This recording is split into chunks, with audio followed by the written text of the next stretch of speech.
me, group 10 will presenting sound wave, which is from two topic. Okay, let's start. Okay, sound is a form of energy caused by vibration. This vibration is transferred from one particle to the next particle in the form of wave. As particles in a vibrating medium produce alternating compression and stretching called sound wave, the brain will interpret it as sound as it enters the ear. Okay, as a summary, sound waves are waves that propagate through a particular medium. Okay, what we're going to learn today is characteristic of sound wave, loudness and pitch of sound, and phenomena and application of reflection of sound wave. Ciri-ciri gelombang bunyi. Boleh dirambat melalui proposal, cecair dan gas. Tidak boleh dirambat melalui vacuum, boleh diserap dan juga boleh dipantulkan. Pemindahan bunyi. Pertama, solid, paling laju, disebabkan susunan zarah-zarah yang dekat. Kedua, cecair, perlahan daripada solid disebabkan susunan zarah-zarah yang kurang dekat. Ketiga, gas, paling perlahan disebabkan susunan zarah-zarah yang jauh dengan masing-masing. Keempat, vacuum, tiada pemindahan bunyi kerana tiada medium untuk dirambat.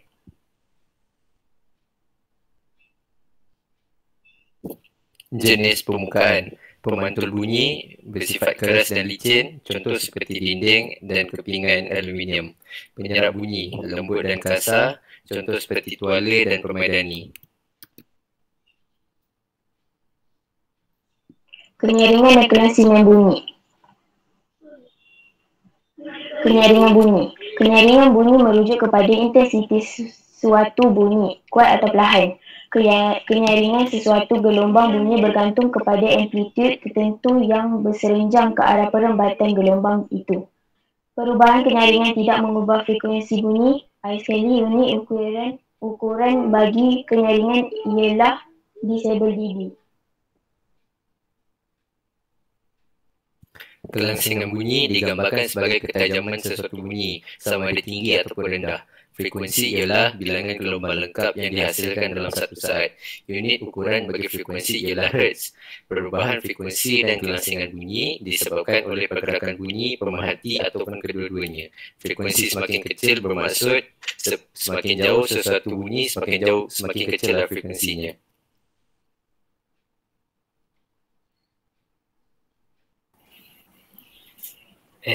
Amplitude, and this one is time. Reduce in power output. Wave amplitude decreases and soft sound is produced. Reduce in frequency. Wave frequency decreases and lower pitch is produced. Increase in power output. Wave amplitude increases and louder sound is produced. Increase in frequency. Wave amplitude increases and higher pitch is produced. Fenomena dan aplikasi pantulan gelombang bunyi. Gema disebabkan oleh pantulan gelombang suara dari permukaan kembali kepada pendengar. Permukaan objek mempengaruhi kekuatan gema. Gema dapat didengari di bilik kosong, gua, terowong atau gaung. Aplikasi pantulan gelombang bunyi. Pantulan bunyi mampu memberi kita maklumat dan gambar yang digunakan dalam berbagai bidang. Sebagai contoh, dapat mengukur kedalaman laut serta lokasi dan jarak objek dalam air, ultrasonik. Kedua, dapat melancarkan komunikasi. Ketiga, digunakan untuk mengesan ancaman dari kawasan yang luas.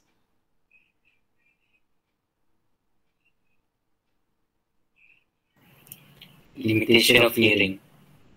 Infrasonic. Sounds that have a frequency below 20 Hz. Audiosonic. Sounds that have a frequency 20 Hz until 2000 Hz. Ultrasonic. Sounds that have a frequency above 20,000 Hz. Humans can detect limited sound frequency that is between the range of 20 Hz to 2000 Hz. 20,000 Hz. Factors that reduce our sensitivity to sound frequencies. Age, exposure to loud sound in long term. Several technological equipments are needed to overcome our hearing limitations. Examples are stethoscope and amplifier. That's all from our group 10. Thank you. Okay, very short presentation. Muhammad Ammar, did you have a question? You raise up your hand. Muhammad Ammar.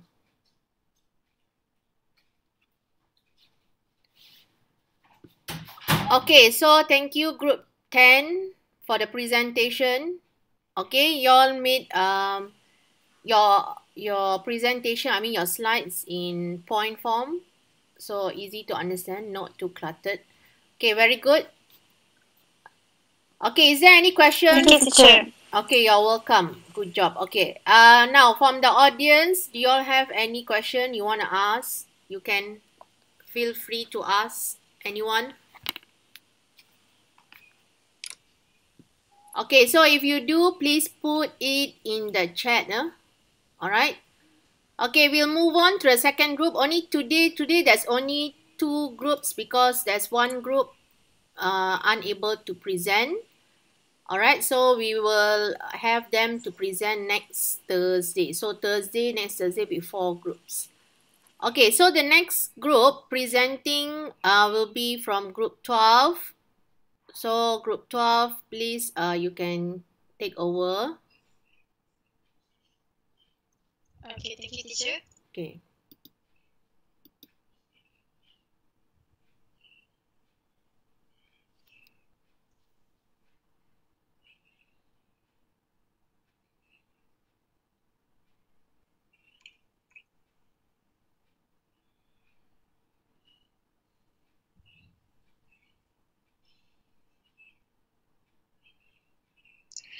Selamat petang diucapkan kepada rakan-rakan, terutamanya kepada teacher Teresa. Terima kasih kerana hadir dalam pembentangan petang ini. Saya Puteri Mardam binti Abdul Razak daripada kelas 3 ASK mewakili kumpulan 12 untuk membentangkan salah satu daripada 13 tajuk tingkatan 2 berkenaan sistem suria ataupun dipanggil the solar system. Sehubungan dengan itu, saya ingin memperkenalkan rakan-rakan sekumpulan saya, Muhammad Daniel bin Muhammad Roshdi daripada 3 Inspirasi, Muhammad Hasim bin Zulfatah daripada kelas 3 Nurani, Kristina Damia binti Zuhelmi daripada kelas 3 Produktif, dan Aisyah binti Ahmad Nizam daripada kelas 3 Dedikasi. Banyak persoalan yang akan timbul di akal fikiran jika kita sebutkan tentang sistem suria, dan antaranya seperti apa itu sistem suria, adakah Pluto masih dikenali sebagai planet? Berapakah jarak antara matahari dengan planet? Betul ke planet berputar daripada barat ke timur? Dan apakah ciri-ciri bagi planet bumi? Seperti yang kita semua tahu, sistem suria terdiri daripada matahari dan objek astronomi seperti planet-planet, asteroid, meteorit dan komet yang terikat oleh graviti ke dalam orbit sekelilingnya. Semuanya terbentuk daripada keranapan awan molekul gergasi kira-kira 4.6 bilion tahun lalu.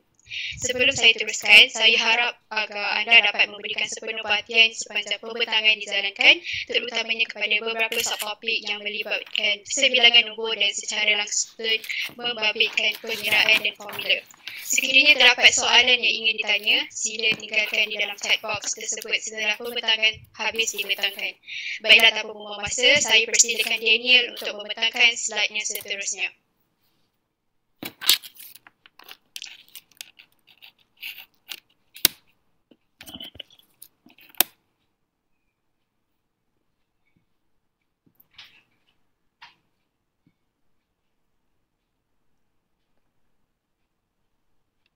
Pada tahun 2006, Pluto tidak lagi dikenali sebagai planet dalam sistem suria. Sebaliknya dikenali sebagai planet kerdil. Tambahan pula, pada awal tahun 2016, sebuah planet baru ditemui dalam sistem suria oleh ahli astronomi. Ahli astronomi menggelar planet itu sebagai planet ke-9 yang mungkin mempunyai gisi 10 kali ganda daripada bumi. Walau bagaimanapun, penemuan ini masih lagi dalam peringkat kajian.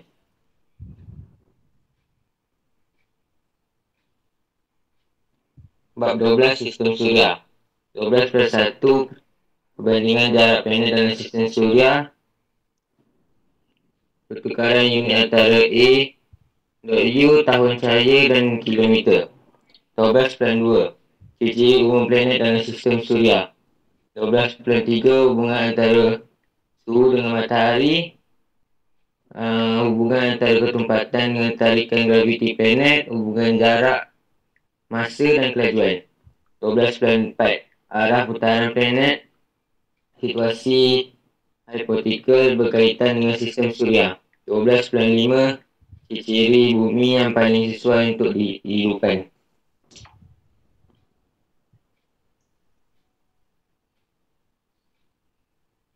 Perbandingan jarak planet dari matahari. Astronomical Unit A.U.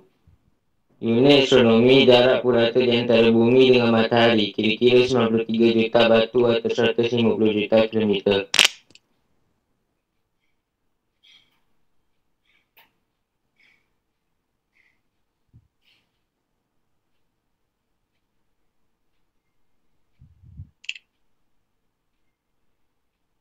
Pertukaran unit antara A.U, L.Y and km. Jarak dalam A.U, jarak dalam kilometer 1.5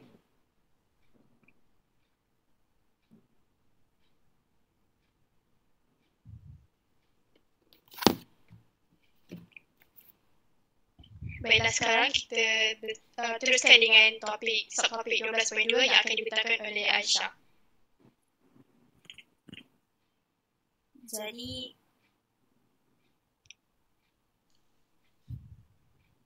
jisim relatif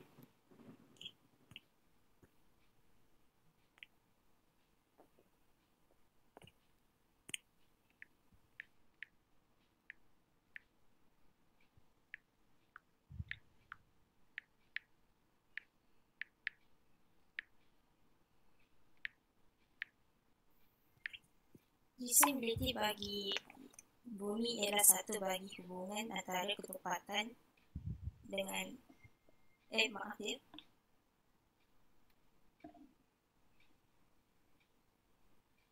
Subtopik seterusnya adalah 12.2 berkenaan dengan ciri-ciri umum planet dalam sistem suria. Planet utara adalah planet yang mempunyai jarak terdekat dengan matahari iaitu 57.9 juta kilometer, dan planet Neptun adalah planet yang paling jauh dari matahari iaitu 4,504 juta kilometer. Jisim relatif untuk planet utara adalah 0.055.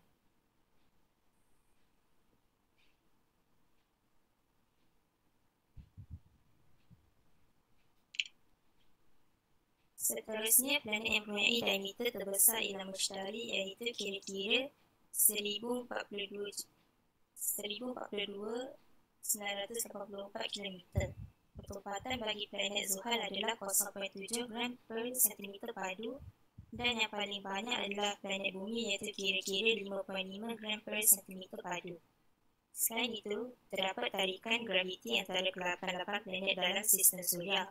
Planet Mushtari memiliki tarikan graviti yang tertinggi dengan jumlahnya 94.79 meter per second square. Purata suhu permukaan yang paling rendah adalah planet Neptun dengan jumlahnya 225 Celsius berbanding dengan planet Zuhal iaitu planet yang paling panas yang bersuhu 457 Celsius. Planet Zuhal mengambil masa 224.7 hari untuk mengelilingi matahari, manakala planet Uranus dan Neptun mengambil masa lebih lama kerana kedua-dua planet tersebut terletak lebih jauh daripada matahari. Masa untuk membuat satu putaran lengkap pada paksi bagi planet bumi adalah selama 24 jam. Laju putaran pada paksi bagi planet Marikh pula adalah 868.2 km per jam dan planet Mushtari sebanyak 45.300 km per jam. Ke-8 planet di dalam sistem suria mempunyai bulan atau satelit semula jadi kecuali planet utara dan Zuhrah. Sekarang kita beralih kepada kandungan utama bagi atmosfer planet. Utarik merupakan satu-satunya planet yang tidak mempunyai atmosfera. Bumi kita mempunyai 78% nitrogen, 21% oksigen, 0.97% milis nadi dan bahan-bahan lain seperti karbon dioksida. Keadaan permukaan bagi planet Mars adalah berwarna kemerahan, berpasir dan batu, serta dataran-datarannya besar seperti gunung berapi dan kawasan yang luas. Bagi planet Mushtari, Zuhal, Uranus dan Neptun tidak mempunyai permukaan yang keras, malah permukaan keempat-empat planet tersebut hanya diliputi oleh gas. Bagi subtopik 12.3 dan 12.4, saya akan serahkan kepada Kisina untuk memberikan penerangan dengan lebih terperinci.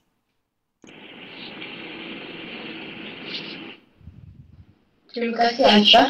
12.3. Planet utara ialah planet yang paling hampir dengan matahari, iaitu sebanyak 57.9 juta kilometer. Manakala planet Neptun merupakan planet yang jauh daripada matahari, iaitu 4,497 juta kilometer. Suhu permukaan yang paling tinggi iaitu sebanyak 462 Celsius yang dimiliki oleh planet Zuhrah.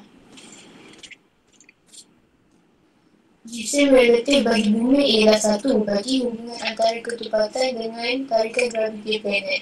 Neptun merupakan planet keempat terbesar berdasarkan diameter 49,528 km. Ketepatan planet Mushtari adalah lebih kurang 1.3 kali ganda ketepatan air, iaitu sederhana berbanding ni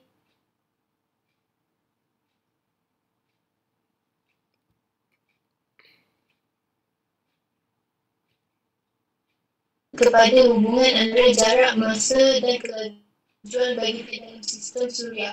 Planet Zuhal mengelilingi matahari selama 29 poin.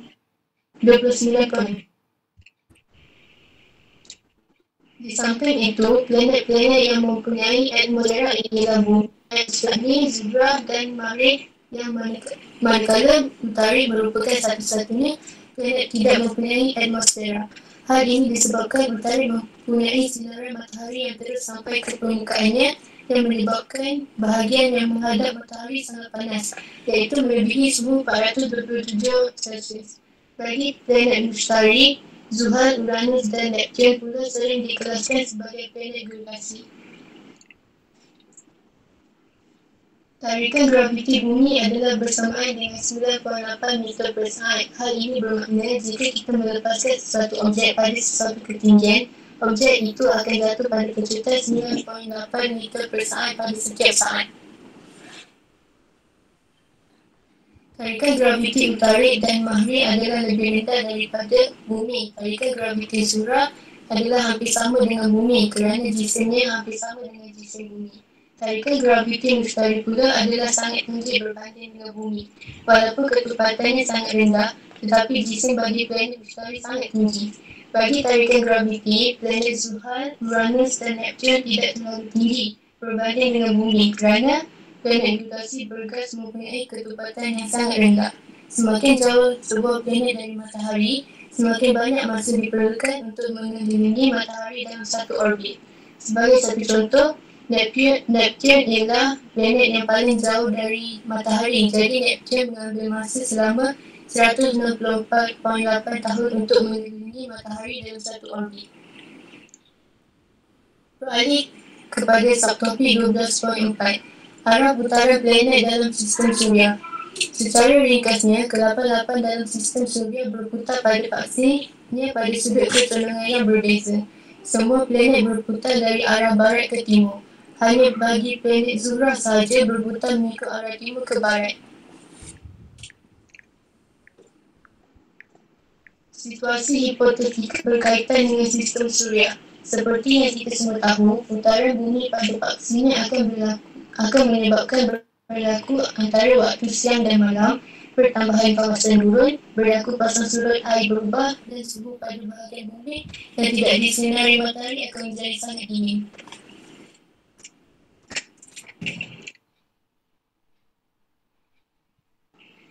Satelit semula jadi ditakdirkan sebagai jasad yang mengelilingi planet dengan orbitnya yang tersendiri.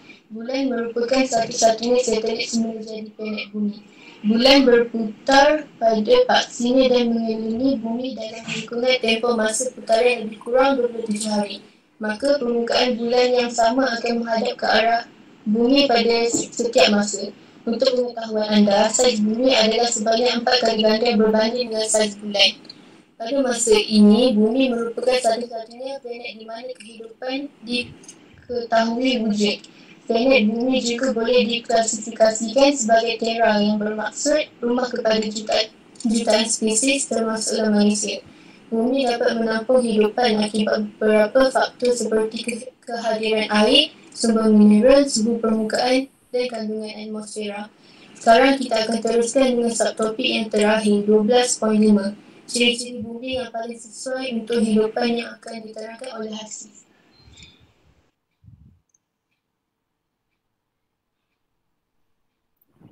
Terima kasih Christina. Sebelum saya teruskan, saya ingin mengambil peluang ini untuk berkongsi cerita mengenai seorang ahli astrofizik Malaysia yang telah dianugerahkan sebuah ijazah kehormatan Doktor Sains oleh Universiti Otago, New Zealand, Datuk Dr. Mazlan Othman. Dilahirkan pada tahun 1951, beliau merupakan Ketua Pengarah Agensi Angkasa Negara Malaysia dan telah menerima tokoh Melayu terbilang Malaysia pada tahun 2011. Beliau terkenal dalam bidang penyelidikan dan pembangunan kajian astronomi Malaysia. Ketebahan beliau bukan sahaja mendapat pengiktirafan di peringkat kebangsaan, malah juga dikagumi oleh persada arena antarabangsa. Berikut merupakan ciri-ciri bumi yang sesuai untuk kehidupan. Pertama sekali, bumi mempunyai kandungan air yang banyak dan setakat ini cukup untuk semua hidupan. Yang kedua, bumi juga mempunyai kandungan oksigen yang tinggi untuk proses respirasi. Ketiga, planet bumi mempunyai julat suhu yang tidak terlalu panas dan tidak terlalu sejuk, di mana sesuai untuk kehidupan seperti haiwan, tumbuhan dan manusia. Seterusnya yang keempat, bumi juga mempunyai tarikan graviti yang menarik objek di bumi supaya tidak melayang ke angkasa lepas. 5. Planet bumi juga menerima cahaya matahari supaya tumbuhan dapat menjalankan proses fotosintesis dengan lancar. Diikuti dengan yang terakhir iaitu yang keenam, bumi juga mempunyai atmosfera yang menghalang sinar yang berbahaya seperti sinar ultraviolet. Sebagai seorang yang mempunyai sifat keprimanusiaan, kita patutlah mencintai dan menjaga bumi kita. Mengapa? Hal ini disebabkan kehidupan manusia yang banyak bergantung kepada sumber-sumber dari air dan tanah demi mendapatkan makanan, bahan pembuatan dan penjanaan tenaga. Dalam pada itu, pertambahan populasi manusia telah menyebabkan aktiviti penerokan laut dan tanah kian pesat. Jejak ekologi. Jejak ekologi ialah ukuran kemampuan air dan tanah bagi menyediakan sumber yang diperlukan oleh manusia seperti makanan, minuman, kediaman dan lain-lain serta kemampuan bumi untuk menyerap semua bahan buangan manusia lalu menghasilkan sumber semula setelah menggunakannya. Jejak ekologi ini juga merupakan ukuran nisbah sumber bagi 6 kawasan. Tindak balas apa yang kita boleh buat pada alkohol ni? Kawasan peternakan dan kawasan perikanan dalam bentuk tapak kaki manusia. Yang pertama, bukan itu sahaja, setiap negara di pesada dunia ini mempunyai jejak ekologi yang berbeza-beza. Dan akhir sekali, bumi akan mudah dan cepat kehabisan sumber jika jejak ekologi melebihi kemampuan. Tidak balas benda hidatan. Sekarang, saya ingin menyerahkan semula pembentangan ini kepada Puteri. Okey, kita pergi kepada tindak balas yang ketiga iaitu tindak balas pendesikatan. Demikian itulah penghidatan pendesikatan. Maksudnya kita nak remove, yang telah diterangkan oleh kita nak ahli-ahli buang kita. air. Di sini saya sekali lagi ingin menegaskan bahawa kita mestilah menjaga dan melindungi bumi kita demi generasi yang akan datang. Itu sahaja daripada Kepada 12. Saya Puteri Madam Binti Abdul Razak ingin mengambil kesempatan ini untuk mengucapkan jutaan terima kasih kepada rakan-rakan sekumpulan yang telah bekerjasama dalam menjayakan pembentangan